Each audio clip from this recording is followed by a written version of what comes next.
Bonjour, bonjour, bonjour. It's Sandy Boucher here once again, this time with the Path Podcast. And you've heard me say 100 times that safe spaces are essential for Indigenous engagement. How the heck do you create a safe space? Today on the Path Podcast, I'm going to tell you.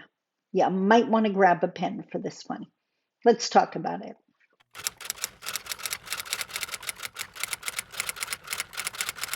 Bonjour. Mishko Paganon Quain Adishnakas Mang Nodam. Hi, everybody. My name is Sandy Boucher. I'm Red Thunderbolt Woman of the Loon Clan, a proud member of Seine River First Nation in Treaty 3 territory in Northern Ontario, and I'm here today with the Path Podcast, which is my once a week, longer type videos where we can really dive into either understanding a complicated issue or I can share some training with you free on YouTube. That's what we're going to do today. So, as I mentioned in the opening, you've heard me say 100 times that safe spaces are essential to Indigenous engagement. I'm going to go far as saying safe spaces are essential to learning. And I'd be willing to bet there's a whole bunch of parents and a whole bunch of students out there that just yelled, heck yeah, at the video. Because it's next to impossible to learn in a space where you feel uncomfortable or threatened or judged. I could go off on a tangent talking about our education system, but I'm not going to because that would make this a 7-hour podcast. That's not what we're here for. So, what we are here for is to discuss safe spaces and how to create a safe space. So before I go into that, I want to go into my lily pad analogy because you've heard me say 100 times there is no pan-Canadian solution. There is not, let's do one thing and this is going to result in reconciliation from coast to coast. Not going to happen. It's kind of like making a really good stew or Thanksgiving or Christmas dinner, whichever. It's one dish at a time, and each dish is one ingredient at the time. If you want the big picture, fix the little picture. That's where you start, right? All of our beautiful traditional beading is started with one bead. It starts at the center or outline, whatever the case may be, but you build up to the final product. Don't start with the final product and try to come inwards. You're doing it backwards. So when I talk about lily pads, again, like, look, hello, welcome to my world. I like frogs. And I like to think of my home and my office are lily pads. I can leap over to my office and I know I'm not going to be judged there. I'm not going to be condemned there. I don't need to worry about a racial slur being said in my office space. It's a safe space. Same thing with my home, another lily pad. Same thing with going to the home of my best friend or the homes of my children, safe spaces. I can think of the organization, shout out to Pero, that helped me start my business. Safe space. It was actually a haven for me when I was starting my business because everyone was telling me I was nuts. But I knew I could go to Pero and there I would find encouragement. It was a safe space. So all I need you to do is to create a lily pad. And I want your home to be a lily pad. I want your office to be a lily pad. And maybe not even like not the full office, your desk, your cubicle, the room you operate in, your classroom, safe space. So and by the way, I realize that a lot of people do not have the authority to create that safe space. You can be a safe space. I'll never forget, and I actually learned that through the process of working with my participants. I'm always been adamant about creating a safe space in my seminars, but I had just finished giving a speech, and afterwards, people often want to come up to me and talk to me, and I love that. I love that because I've shared a part of me. They want to now share a part of their story. They want to ask a question. It's always phenomenal. At this particular event, a few people had come up to me to talk. I was in a conversation with this one particular person, and suddenly next to me, like this high, she was young, she was little, this young Indigenous girl came and stood like right, and that's how close she was standing to me, like zero personal space. And she kind of just stood there, like she was part of my arm. She didn't say anything, she didn't interrupt, she just stood there. And of course, I noticed when she came up and kind of I did the hello, and she just smiled and stood there while I continued my conversation and I answered the question. The conversation came to an end. Then I turned to the young girl and I said, "Can I do anything for you?" And she just smiled and said, "No, I just want to stand here." I thought that was interesting. So I said, "Do you mind if I ask why?" And she said, "No, you can ask. I'm standing here because nothing bad is going to happen to me if I'm standing next to you. You can become a safe space, even if you don't have control over the environment you're in. So grab a pen. There are 5 steps to creating a safe space, and I'm going to run through them with you. So, step 1, like, what do I want to imagine? Let's imagine a classroom. Let's go that route. Yeah, that could be complicated, but we're going to try. So we want to make this classroom a safe space. Step 1 is identify the group that you want to make sure feels safe in that space. So what you have to do is sit down with a pen and paper or use your laptop or computer, showing my age here, and come up with a list of all the groups that use your space. So for example, you might have um, like say for example it's a split class and grade 5 and 6 are both in the same class, so you might have grade 5 students as one group, grade 6 students are another group. You might have like straight A students and students that are struggling. You might have like born and raised in this community students and new to the community students. You might have male students and female students, whatever, you know, the groups that show up and hang out together. Identify those groups. Now, when I ask audiences, who would you like to feel safe in your space? The answer is often everyone. And I amazing goal.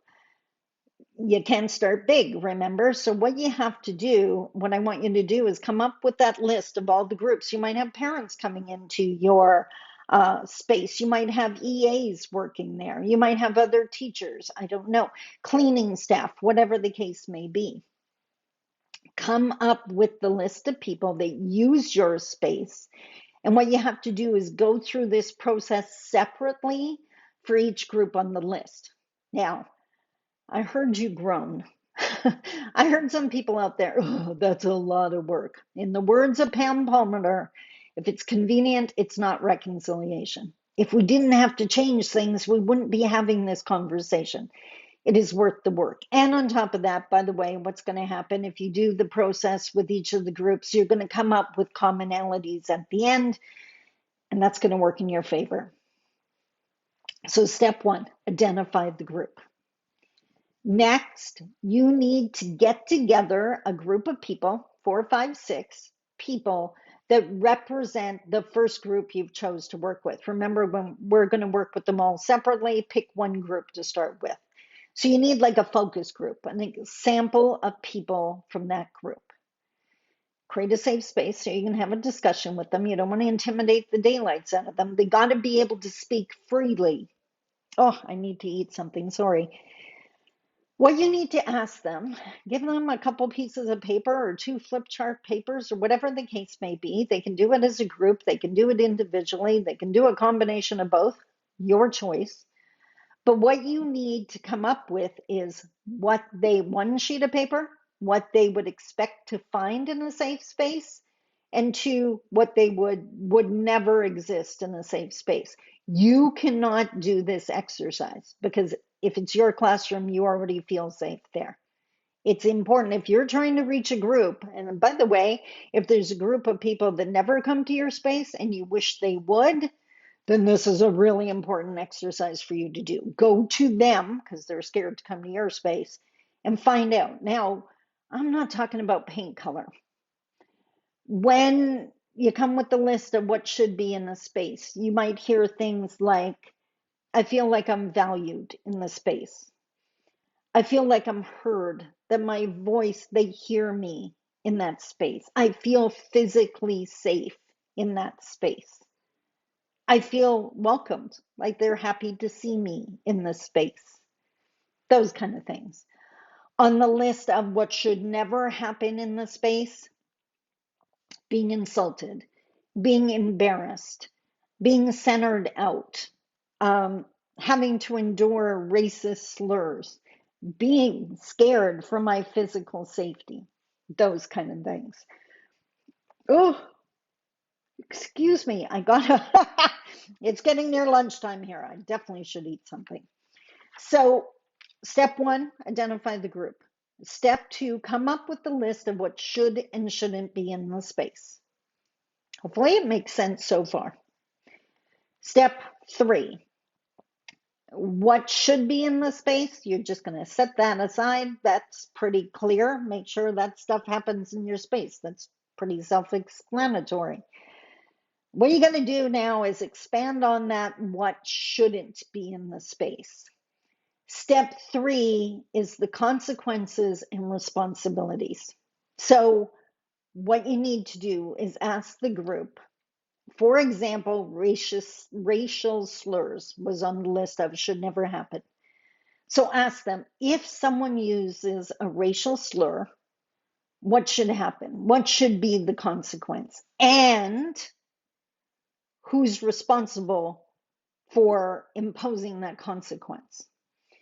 Way too often we expect the victim to say something. That's asking way too much. There's got to be some kind of supervisor or other person, observer that can do it. So, for example, with the racial slur, maybe the consequence is the teacher or whoever's supervising at that time is going to say to them, excuse me, sorry, those kind of comments are not welcome here. We don't use that language here. See, so what's going to be happen and who's going to do it? And if that doesn't work and it happens again, then you figure out what happens next. Now, everyone thinks the answer is automatically going to be we're going to kick them out. Don't make that assumption. Work it through with the group. But the one thing you're trying to avoid, and I can tell you 110% as an Indigenous person in Canada, if we see one more court case where an Indigenous person lost their life and the non-Indigenous person that took their life gets a minor sentence, that's what we're trying to avoid here. We're making sure that the people, the group that is being hurt, feels that the consequence is warranted. It's something that makes sense. So you're going to go through the entire list. What is the consequence and who's going to say or do something? Okay? Pick the group. Decide what is and isn't in a safe space. What are the consequences and who's taking responsibility if something that shouldn't happen in a safe space does? Step number 4, post the rules. There should be a big flipping poster on your wall that says, this is the rules of this safe space, and these are the consequences of not obeying these rules. What you're trying to accomplish in step 4 is no surprises. No one should be surprised. They should be able to walk in there and see it. This is not a paper in some policy manual locked away in the HR department that no one's going to see. The other thing, it guarantees that if you take action against someone, you have to impose a consequence. And they say, well, you're just picking on me. You never say that to anyone else. You're just, the rule is clearly on the wall. You're not being, have a favorite or going too hard on someone. You apply it, which brings us to number 5, which is follow the rules. If you just went through a safe space doesn't just happen. It has to be defined, it has to be created, and it has to be maintained. And if you're not willing to do that, your space is not safe. And by the way, in my seminars all the time, I get someone putting up their hand and saying, well, is my space a safe space? The answer is pretty easy. Did you do those steps? If not, then it's not a safe space. It's just a safe space waiting for something bad to happen. And then in that moment, they're going to be scrambling and going, what should we say and what should we do? That's why we have policies. Ask anyone in HR. You have what happens or what you should do figured out long before it hits the fan.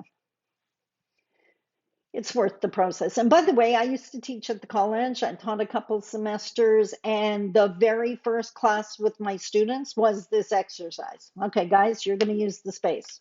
What do you need? Right? What makes you feel safe? What doesn't make you feel safe? What are some rules for this engagement? I use PowerPoints. Do you okay with PowerPoints? Do they help you? What do you prefer? Have the conversation. Guess what? They're going to feel valued. They're going to realize that you want them in your space. That's probably one of the things they identified they wanted in the space. Now, sometimes it gets complicated because sometimes there's people in your space that aren't under your control. So I did want to share an example with you that I thought was just totally on point, and I've shared it in many, many seminars. So I was working with one of the national banks in Canada. I'm not going to name which one. It was a virtual event. I had all the VPs from across Canada in on the session. Very short. It was like an hour lunch and learn kind of thing. And then afterwards a Q&A. And I love the Q&A because then we can talk about the real issues and not general stuff. We can get to the problems where I can give them solutions that are actually going to make a difference. Love it. So one of the VPs put up her hand and she said, okay, there's this situation that just keeps happening. We're not sure what to do about it. And we'd love to get your opinion. So I was like, whoa, okay, this sounds important because she identified it keeps happening. This is not a one-off. So I think every single one of us have been in a bank or even seen one in a movie at some point. You have the counter, and on one side are the tellers, and on the other side is the general public. As she explained it to me, I want you to imagine that there's two customers, two members of the general public at the counters getting served by two different tellers, obviously. One of the members of the general public is stereotypically Indigenous. You look at them, you know they're Indigenous, right? That classic look, as opposed to me. The other member of the general public, not an employee, but a member of the general public, the other person says a racist slur out loud, loud enough for the Indigenous person to hear. She wanted to know what they should do. Not going to lie, kind of broke my heart that this keeps happening. Ooh, and I'm so glad because I guarantee you, if I was in the bank, I would have said something. We'll talk about that more in a second. So what I explained to her was there was 2 points that she had to understand. First, and do you understand her point, the challenge? If it was an employee saying something racist, then they had total power in the policies to be able to do something. But it was a member of the general public, not an employee. They don't control what the general public says. That was the challenge. So I explained to her 2 things you need to understand. 1, if you do nothing, the bank is the one that's going to take the reputation hit. because that Indigenous person is leaving and going to tell their family and friends moccasin telegraph is a thing and word spreads like wildfire and not just gossip. That's our communication tool. And she's going to say, you know what? I was in that bank. This idiot was there. He was saying all these horrible things, and the bank staff did nothing. Without saying the words, everyone knows not a safe space for Indigenous people. We'll take our business elsewhere. And by the way, it's worth looking into just how much money, Indigenous money, comes into the economy every year. That's not a small chunk of change. So that's the point, first point. The second point was that I totally understand you can't control the general public, but train your tellers to say something. And what I suggested was the teller that was serving the person that said the horrible comment, they should say right away, excuse me, sir, madam, whoever, we don't use that language here. We're trying to create a safe space for everyone. So I'd really appreciate it if you didn't say such things. Thank you. That's it. Go back to your business. There is a really good chance that that person's going to say something else just as ignorant. But guess what the Indigenous person is telling family and friends now? She's leaving and saying, oh my God, there was this idiot in the bank just saying all these things. But you know what? The teller tried to stop him. She spoke up and said, that's not allowed here. Of course, the guy was an idiot and he kept saying it, but like I was really impressed. They value us here. See the difference? That applies to store owners, restaurants, whatever the case may be. Feel free to use it. Now, what was my other point I wanted to make about, oh, if I was in the place. So, and I would definitely say it's automatic now. I'm going to tell you a funny story. So years ago, I met a friend. She was at a local adult establishment having an adult beverage, and I hadn't seen her in ages, so I decided to stop in and visit her. She's Indigenous. So we were there having a great conversation. She smokes. So at one point, she wanted to go outside to have a cigarette. I am not, we're in a bar in case you didn't figure it out. And I'm not sitting in a bar by myself. So I thought I quit smoking ages ago, but I thought, what the heck, I'm going to go outside and hang out with her. If you're Indigenous watching this, I'm about to say something that's problematic. So kind of brace yourself, heads up. As we were leaving, a guy in another part of the room saw her. I assume, well, I know they knew each other, and he yelled out, "Hey, Indian!" Because I guess that's the joking around term that he calls her all the time. She is not the most empowered person I know, thanks to Canadian history, internalized oppression, all the stuff we talk about on this channel.